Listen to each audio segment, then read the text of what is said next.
Venezuela से related है, क्योंकि हमारे पास ये रिपोर्ट्स आ रही हैं कि अमेरिकन प्रेसिडेंट डोनाल्ड ट्रंप ने ये एक्सेप्ट किया है कि उनकी कॉल पर 21 नवंबर को, यानी तकरीबन 1.5 हफ्ता पहले कॉल पर बात हुई निकोलस मदुरो से, जो वेनेजुएला के इस टाइम प्रेसिडेंट हैं।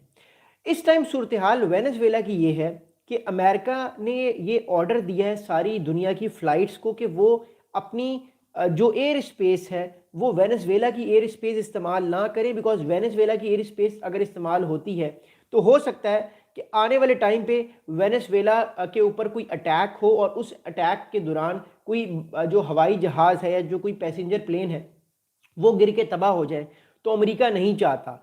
तो दैट्स रीज़न वाई अमेरिका ने वेनेजुएला पर बहुत सारे प्रेशर्स भी डाल दिए हैं। अमेरिकन प्रेसिडेंट डोनाल्ड ट्रंप ने बार बार ये कहा है कि वो चाहते हैं कि वेनेजुएला के जो प्रेसिडेंट निकोलस मदुरो हैं वो रिज़ाइन करें और वो मुल्क छोड़ के चले जाएं, जबकि निकोलस मदुरो का ये कहना है कि वो अपनी गवर्नमेंट को किसी भी तरह से नहीं छोड़ेंगे, वो रिज़ाइन नहीं करेंगे जब तक वो गवर्नमेंट में है, जब तक वो ताकत में है वो रिज़ाइन नहीं करेंगे। जबकि वेनेजुएला की जो फ़ौज है वो भी तैयार हो चुकी है, वो लड़ाई करने के लिए पूरी तौर पे तैयार हो चुकी है। और लेट्स सी कि आने वाले दिनों में क्या होगा। आप लोगों से गुजारिश है कि प्लीज़ इस वीडियो को आखिर तक देखिएगा, हमें सुपर चैट कीजिएगा और चैनल को अपने दोस्तों के साथ ज़रूर शेयर कीजिएगा, क्योंकि हम जियो पॉलिटिक्स की वीडियोस बनाते रहते हैं।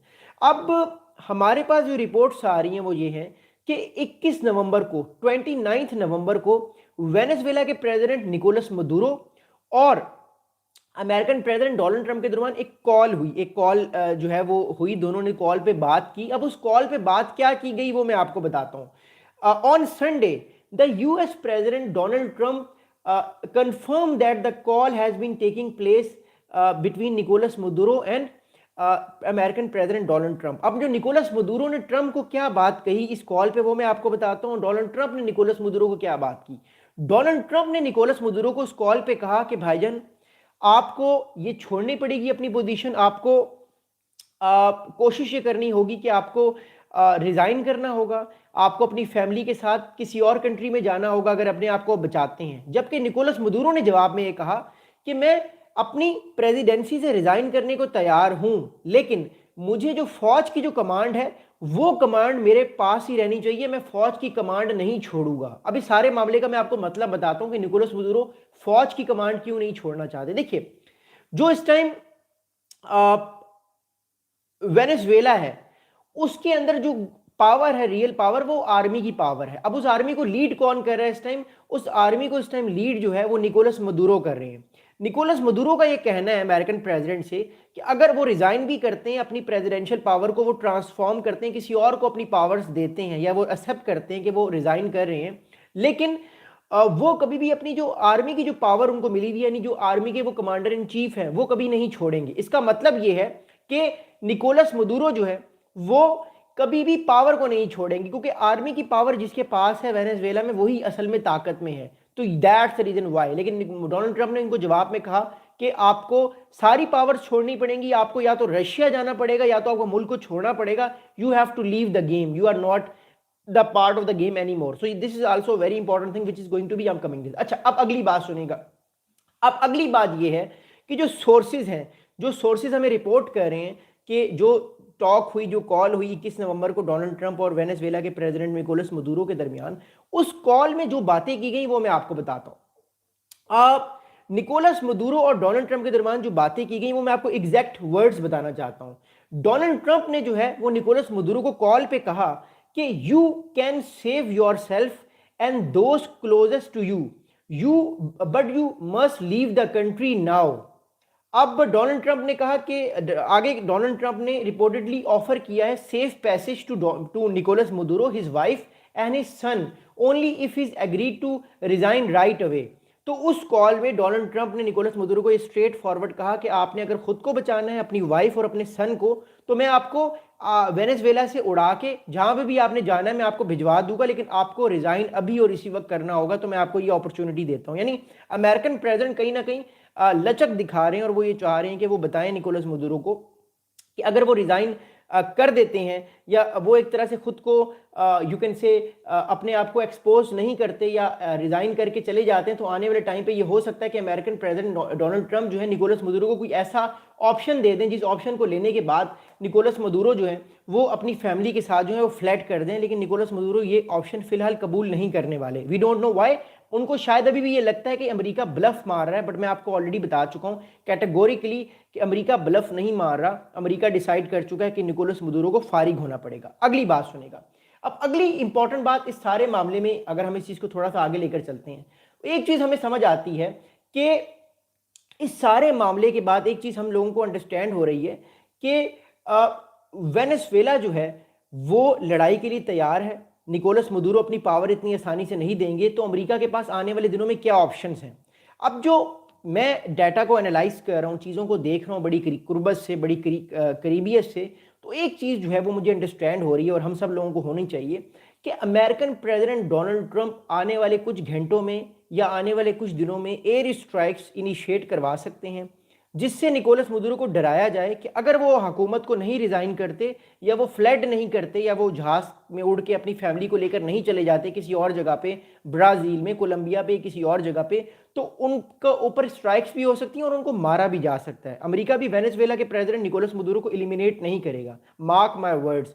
वो स्ट्राइक्स करेगा उन जगहों पर जहाँ पर निकोलस मदुरो जिन इलाकों के करीब पहुंच सकते हैं या जिंदा हैं। So he wants to tell the world कि हम आपको अभी फिलहाल मारेंगे नहीं, लेकिन आपको हमारी सारी बातों को तस्लीम करना पड़ेगा। यू हैव टू एडमिट कि who the real power is, who the real boss in the region, और ऑब्वियसली वो अमेरिका ही है इस पूरे रीजन में। दूसरी इंपॉर्टेंट चीज़ ये है कि मदुरो जो है वो प्रोटेक्शन चाहते हैं, कह दिया कि उनको प्रोटेक्शन मिलेगी लेकिन वो उनको पावर छोड़नी पड़ेगी। बट फिलहाल जो है हमारे सामने जो इस टाइम रिपोर्ट्स आ रही है उनके मुताबिक वेनेजुएला के ऊपर स्ट्राइक्स जो है वो कुछ ना कुछ आ सकती हैं आने वाले कुछ दिनों में। अगली अहम बात इस सारे मामले में जो हमें समझ आ रही है वो ये है कि रशिया, चाइना और ईरान, जो तीन अपोजिंग अमेरिकन पावर्स हैं जो अमेरिका के ऑर्डर को हमेशा अपोज करती हैं, वो ये कह रही हैं कि अमेरिका को ये एक्शंस नहीं लेने चाहिए। कल ईरान की तरफ से बड़ा सख्त मौक़िफ़ आया, बड़ा सख्त स्टेटमेंट आया ईरान की तरफ से कि ईरान को इस तरह की कोई मामला नहीं करना चाहिए, अमेरिका को कोई इस तरह का मामला नहीं करना चाहिए जिससे लैटिन अमेरिका में कोई जो ईरान के एलाइज हैं उनके खिलाफ कोई काम हो।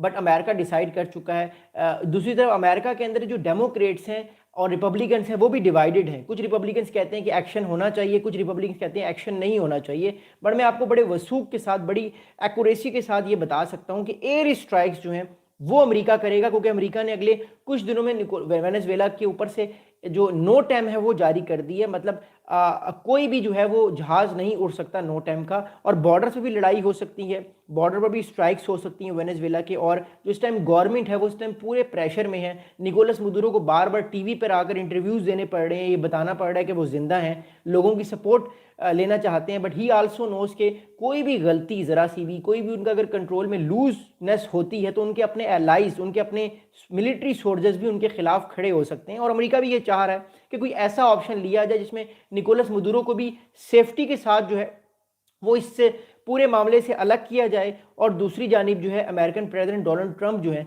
उनको भी ये चीज़ समझाई जाए, उनको भी ये चीज़ बताई जाए कि उनके पास जो है वो ऑप्शंस जो है वो अब कम हैं। या तो उनको एयर स्ट्राइक्स करनी होंगी या तो फिर उनको वेट करना पड़ेगा जब भी कोई इलेक्शंस होंगे। But I think America decide कर चुका है, क्योंकि इतना बड़ा मिलिट्री बिल्डअप अमेरिका ने तकरीबन 40 साल पहले 1989 में बनाया था, जब अमेरिका ने 1989 में पानामा को इन्वेड किया था और जब उन्होंने रेजीम चेंज की थी। बट इस बार जो है वो चीज़ें और ज़्यादा हमें बिगड़ती हुई नज़र आ रही है, क्योंकि वेनेजुएला पानामा से बहुत बड़ा मुल्क है, वेनेजुएला की मिलिट्री बहुत बड़ी है। बट क्या अमेरिका अपनी मिलिट्री स्ट्रेंथ से वेनेजुएला की जो गवर्नमेंट है उसको टॉपल कर पाएगा? एक बात तय है, अमेरिका कभी भी वेनेजुएला के अंदर अपनी फौज भेजने की गलती नहीं करेगा, इन्वेजन अमेरिका नहीं करेगा, क्योंकि उसके लिए उसको एटलीस्ट 50 से 60 हज़ार फौज की ज़रूरत है। वो फिलहाल अमेरिका अफोर्ड नहीं कर सकता, क्योंकि चाइना और रशिया के साथ अमेरिका एंगेज है। अलबत्ता अमेरिका जो है आने वाले दिनों में वेनेजुएला के ऊपर कुछ एयर स्ट्राइक्स कर सकता है, जिससे वेनेजुएला की जो पावर है, जो ऑलरेडी हमें बहुत ज़्यादा कमज़ोर नज़र आती है, वो और ज़्यादा हमें कमज़ोर नज़र आएगी। और लैटिन अमेरिका में अमेरिका अपनी जो ताकत है उसको और ज़्यादा इन्हांस करने की कोशिश करेगा और दुनिया को ये बताने की कोशिश करेगा कि असल में जो लैटिन अमेरिका, जो नॉर्थ अमेरिका हेमिस्फेयर का या इस पूरे इलाके का जो रियल में जो बादशाह है, जो किंग है, वो अमेरिका ही है।